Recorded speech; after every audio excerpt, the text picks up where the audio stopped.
মাইজভান্ডার দরবার শরীফে গাউসিয়া আহমদিয়া মঞ্জিলস্থ শাহী ময়দানে আঞ্জুমানে মুত্তাবেনে গৌসে মাইজভান্ডারির ব্যবস্থাপনায় ওসিয়ে গৌসুল আজম মাওলানা শাহ সুফি সৈয়দ দেলোয়ার হোসেন মাইজভান্ডারির চান্দ্র বার্ষিকী বেসাল দিবস 20 রবিউল আউয়াল স্মরণে গতকাল শুক্রবার জোসনে ঈদে মিলাদুন্নবী সাল্লাল্লাহু আলাইহি ওয়াসাল্লাম মাহফিল অনুষ্ঠিত হয়েছে।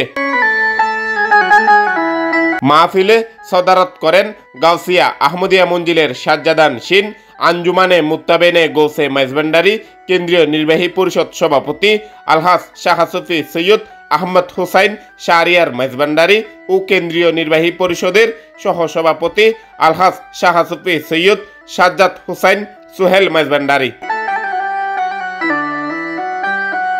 বিষয়ভিত্তিক আলোচনায় অংশ নেন আল্লামা মুফতি মোহাম্মদ ইব্রাহিম আল কাদেরি, আল্লামা মোহাম্মদ মুশারফ হোসেন হেলালি, আল্লামা কাজী মোহাম্মদ সাদেকুর রহমান হাশেমি, আল্লামা ডক্টর মোহাম্মদ জাফরুল্লাহ, আল্লামা সৈয়দ মোহাম্মদ ইব্রাহিম কাশেম কাঞ্চনপুরি, আল্লামা মোহাম্মদ শায়েস্তে খান আল আজাহারি, আল্লামা শাহজাদা সৈয়দ আহমদুল হক মাইজভান্ডারি, আল্লামা সৈয়দ মোহাম্মদ মাসুম কামাল আল আজাহারি, আল্লামা সৈয়দ নূর মোহাম্মদ আল কাদেরি, আল্লামা সৈয়দ মোহাম্মদ বশিরুল আলম মাইজভান্ডারি, আল্লামা ইলিয়াস হুসাইন মাইজভান্ডারি ও আল্লামা মোহাম্মদ মুজিবুল হক।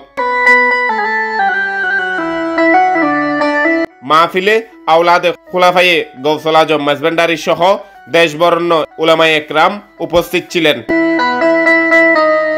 কেন্দ্রীয় সহকারী সচিব মোহাম্মদ হাসান ও মাওলানা মোহাম্মদ জহুরুল হকের যৌথ সঞ্চালনায় সংগঠনের কেন্দ্রীয় পরিষদ, জেলা সমন্বয় কমিটির নেতৃবৃন্দ আঞ্জুমানে মুত্তাবেনে গৌসে মাইজভান্ডারির শাখা দায়রা সহ সর্বস্তরের আশেকে মুস্তাফা সাল্লাল্লাহু আলাইহি ওয়াসাল্লাম জুলুস সহকারে যোগ দেন।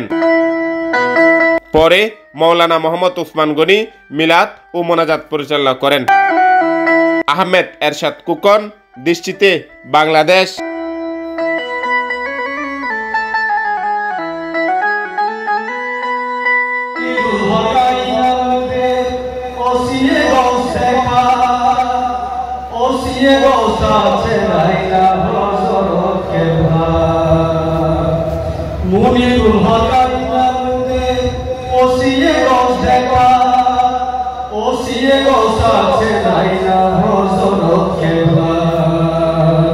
নূরে শহর নূরে নূরে মুজাসসাম নূরে শহর